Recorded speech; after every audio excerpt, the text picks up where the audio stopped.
깊은 밤 책장을 넘기는 소리만이 고요를 깨는 시간입니다.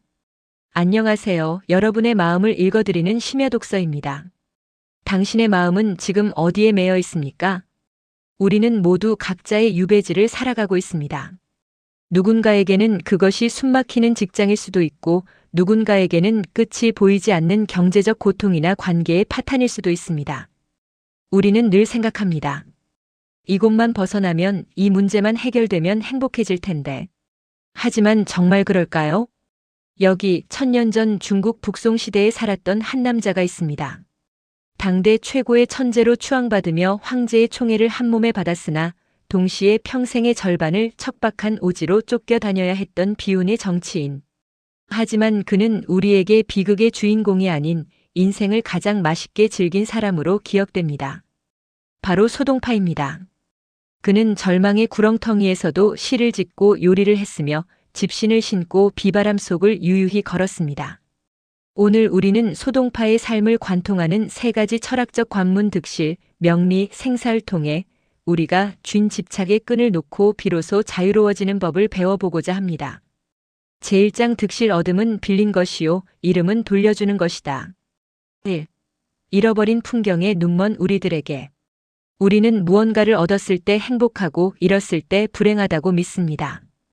주식 계좌의 숫자가 올라가면 세상을 다 얻은 것 같다가도 소중한 물건을 잃어버리거나 기회를 놓치면 며칠 밤을 설칩니다. 소동파도 처음부터 달관한 성자는 아니었습니다. 그가 풍요롭고 아름다운 항주를 떠나 도적이 들끓고 먹을 것이 부족한 밀주로 좌천되었을 때 그는 깊은 우울에 빠졌습니다. 항주의 화려한 연회와 호수 풍경을 그리워하며 밀주의 거친 바람을 원망했죠. 그때 그의 가족이 물었습니다. 왜 늘 잃어버린 것만 생각하며 지금의 당신을 괴롭히나요? 정수심전 마음이 고요해야 보이기 시작한다. 소동파는 깨달았습니다. 과거에 대한 미련이라는 안경을 쓰고 있는 한 밀주의 광활한 평야와 소박한 사람들의 진심은 절대 보이지 않는다는 것을요. 그는 마음을 비우고 현재에 집중하기 시작했습니다. 집착을 내려놓자 밀주의 황량한 대지는 자유로운 놀이터가 되었습니다. 그는 말합니다. 상실은 단지 형태가 바뀌어 돌아오는 것일 뿐이다. 항주의 비단옷을 잃은 대신 밀주의 거친 배옷 속에서 자유로운 몸짓을 얻었고 화려한 술자리 대신 시골 노인들과의 진실한 대화를 얻었습니다. 우리가 무언가를 잃었다고 고통스러워할 때 사실 우주는 우리에게 새로운 것을 담을 공간을 만들어주고 있는지도 모릅니다. 제2장 명리 당신을 가두는 황금 3장을 부숴라. 1. 천재라는 이름의 저주. 소동파는 20세에 장원급제에 가까운 성적으로 중앙정계에 진출했습니다.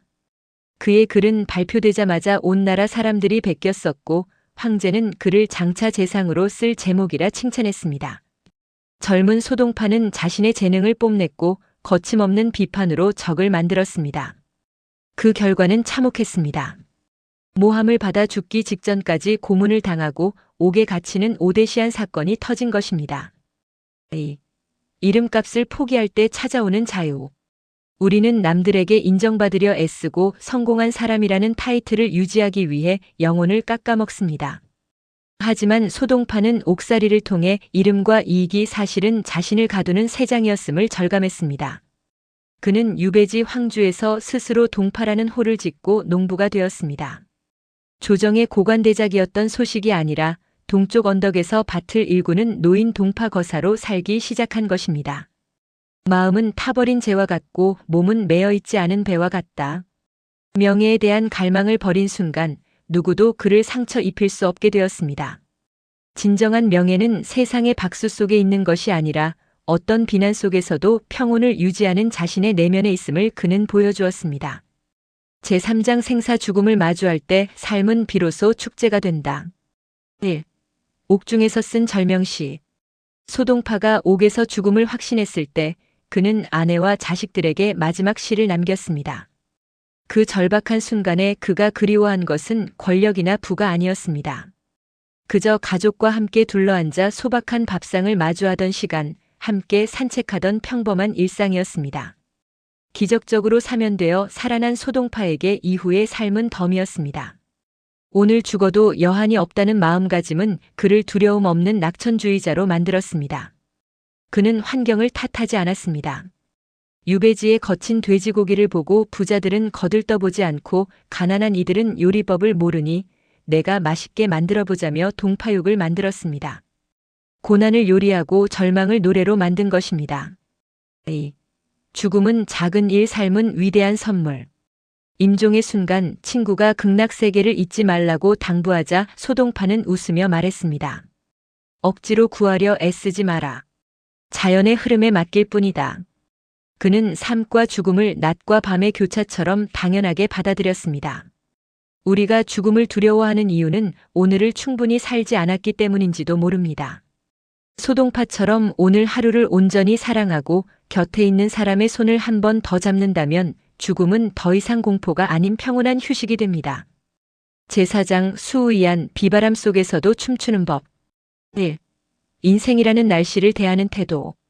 소동파의 가장 위대한 시 중 하나인 정풍파에는 이런 장면이 나옵니다.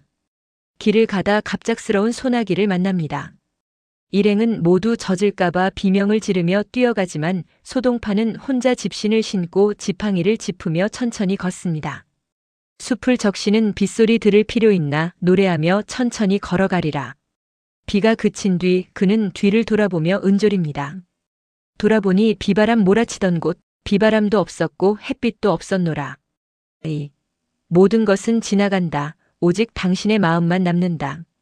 인생의 고난은 소나기 같아서 반드시 지나갑니다. 영광의 햇빛 또한 영원하지 않습니다. 소동파는 이 사실을 뼈저리게 알았기에 잘 나갈 때 오만하지 않았고 힘들 때 비굴하지 않았습니다. 어떤 상황에 처하든 그 상황에서 안식과 평안을 찾는 능력. 이것이 소동파가 우리에게 남긴 가장 큰 유산입니다. 돈이 없으면 소박한 나물의 맛을 즐기고 사람이 없으면 달빛을 친구 삼아 술을 마시는 그 유연함이 현대의 불안한 우리들에게 가장 필요한 백신입니다. 제5장 소동파가 당신에게 건네는 위로의 문장들. 원고를 마무리하며 당신의 지친 영혼을 달래줄 소동파의 핵심 통찰들을 가슴에 새겨보시기 바랍니다. 1. 내 마음이 편안한 곳이 바로 나의 고향이다. 환경을 바꾸려 애쓰기 전에 당신의 마음을 먼저 정돈하십시오. 당신이 평온하면 그곳이 어디든 천국입니다. 2. 인생은 나그네의 길, 나 또한 지나가는 행인일 뿐이다. 너무 무겁게 짊어지지 마십시오. 우리는 모두 잠시 이곳에 소풍 온 여행자들입니다. 짐을 덜어낼수록 풍경이 잘 보입니다. 3. 구름이 걷히면 달은 스스로 밝다. 행복을 밖에서 찾지 마십시오. 당신 안에 이미 있는 행복을 가로막는 집착과 비교라는 구름만 걷어내면 됩니다. 당신의 인생을 동파육처럼 맛있게 요리하십시오. 소동파의 64년 인생은 겉보기엔 불행의 연속이었습니다. 끊임없는 좌천, 가족의 죽음, 옥고 그리고 가난. 하지만 그는 단 한순간도 자신을 피해자로 규정하지 않았습니다. 그는 고통을 시로 승화시켰고 외로움을 철학으로 숙성시켰습니다. 독자 여러분, 지금 당신을 괴롭히는 그 문제는 10년 뒤에 돌아보면 어떤 모습일까요? 아마도 소동파가 만났던 그 소나기처럼 잠시 당신을 적시고 지나간 풍경 중 하나일 것입니다. 너무 애쓰지 마십시오. 너무 아파하지 마십시오. 집신 하나 신고 지팡이 짚으며 이 인생이라는 비바람 속을 소동파처럼 노래 부르며 걸어가 보십시오. 비가 그치고 난 뒤 뒤돌아보는 당신의 얼굴에는 세상 그 누구보다 찬란하고 담백한 미소가 걸려 있을 것입니다. 인생은 100년 한 생각 내려놓으면 만사가 자유롭습니다. 오늘 당신의 마음속에 있는 무거운 짐 하나를 기꺼이 내려놓는 용기를 내어보시길 바랍니다. 지금까지 심야독서였습니다.